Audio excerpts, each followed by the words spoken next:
En el marco del festejo de 35 años de vida de la FES Iztacala, del centenario de nuestra máxima casa de estudios y del ciclo de presentaciones Iztacala 2010, la Facultad de Estudios Superiores Iztacala de la Universidad Nacional Autónoma de México les da la más cordial bienvenida a la presentación del libro Análisis Estratégico de Textos, Fundamentos Teórico-Metodológicos y Experiencias Institucionales. Preside este acto el secretario general académico de la Facultad de Estudios Superiores Iztacala, doctor Claudio Antonio Carpio Ramírez. Las competencias que deberá adquirir el universitario están situadas en el manejo del lenguaje y de otros códigos necesarios para el aprendizaje simbólico y la expresión comunicativa. Se implica aquí, desde luego, un alto grado de comprensión de lo que se lee, ya sea en el texto de un libro científico o en los ambientes hipertextuales de la Internet.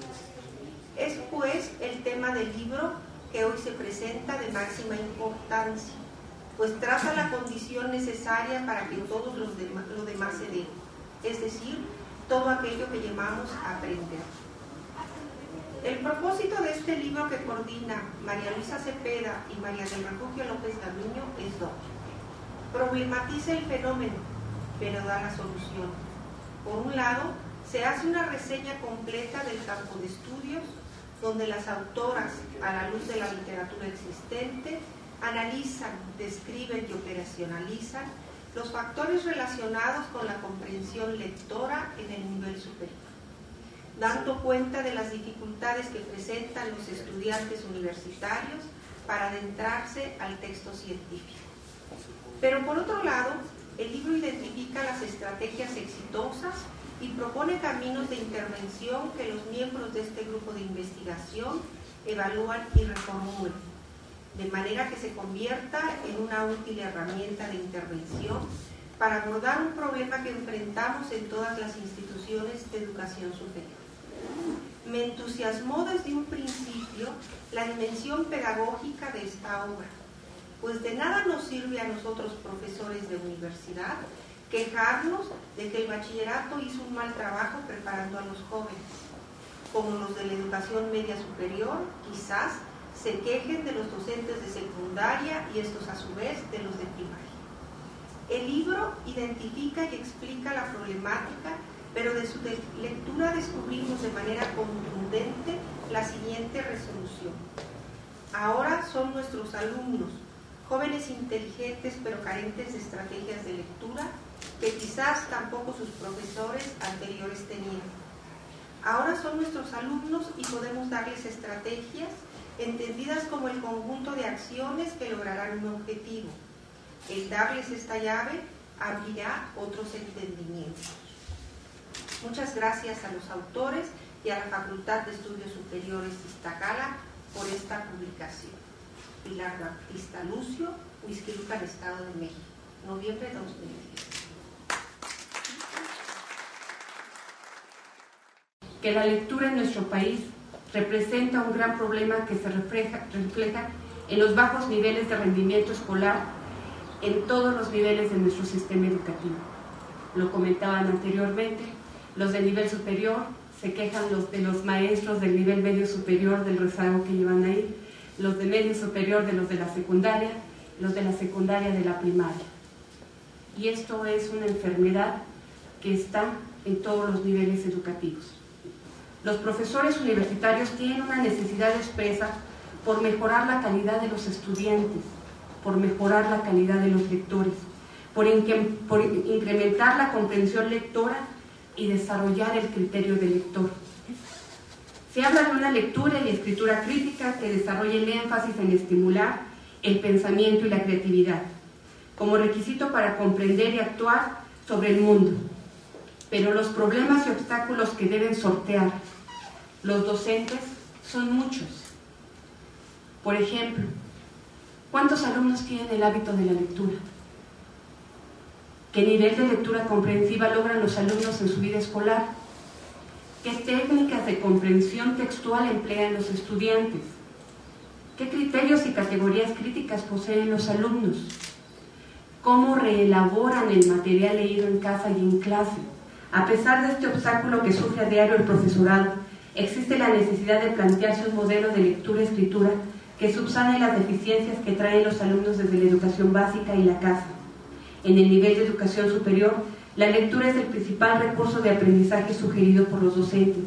Como resultado de esta actividad, los profesores esperan que los estudiantes universitarios realicen una lectura crítica y comprensiva, por iniciativa propia, independientemente de lo sugerido por el profesor, situación que usualmente no sucede, así en un buen porcentaje de estudiantes.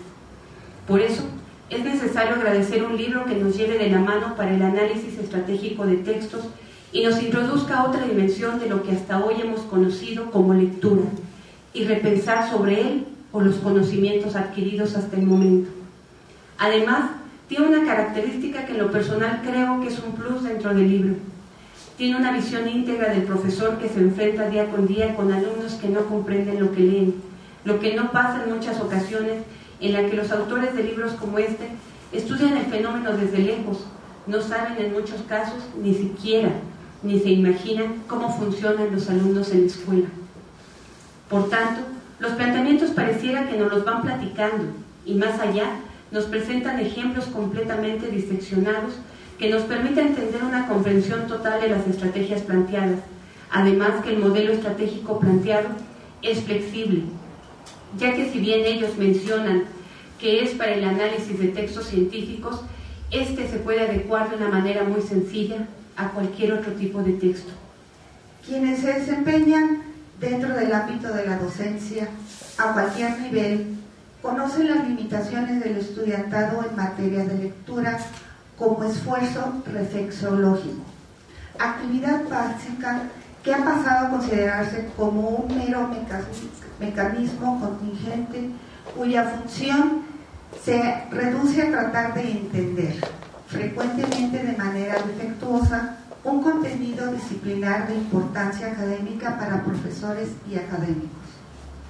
El déficit lector se ha detectado en los sistemas escolares a todo nivel y a escala casi mundial, involucrando no solamente a los educandos, pues hay indicios harto plausibles de que entre una proporción significativa de maestros y sus discípulos en México es evidente, suele no haber diferencia notoria al respecto.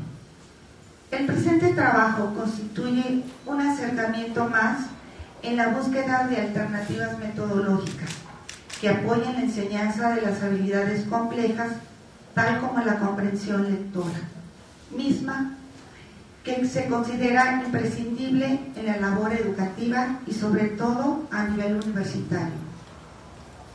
Cualquier adjetivo empleado para esta obra como producto de su lectura es importante para nosotras, ya que es el resultado intelectual de la confrontación entre el conocimiento personal y lo que se encuentra atrapado en cada página.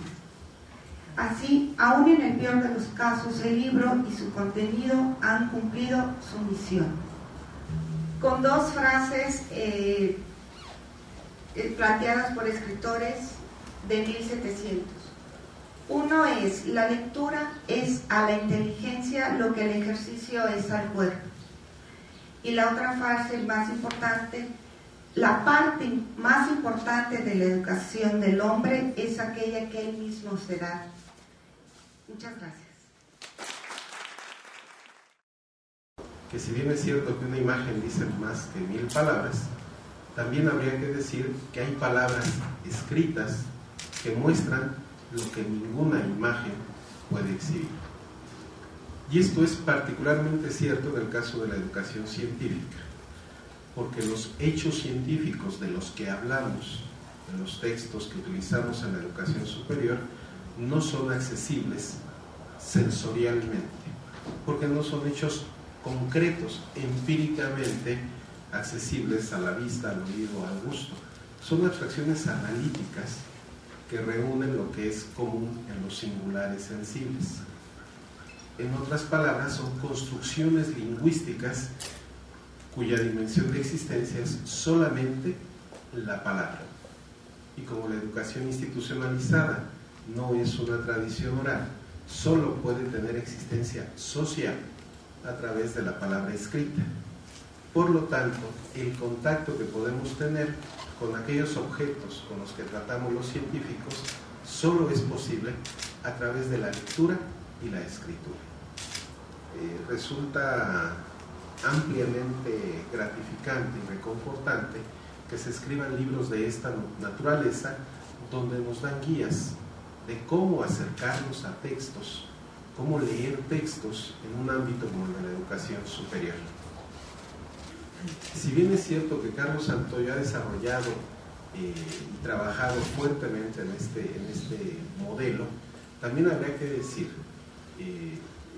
que las autoras del libro son en Iztacala, cuando menos, yo diría que en muchos ámbitos, quienes mejor lo han trabajado. Es distinto el trabajo de un autor de un modelo a los que lo aplican, lo desarrollan y lo llevan a cabo. En ese sentido, ellas no son meras seguidoras del trabajo en mi opinión, son recreadoras e innovadoras también con el propio modelo de Carlos Santoyo.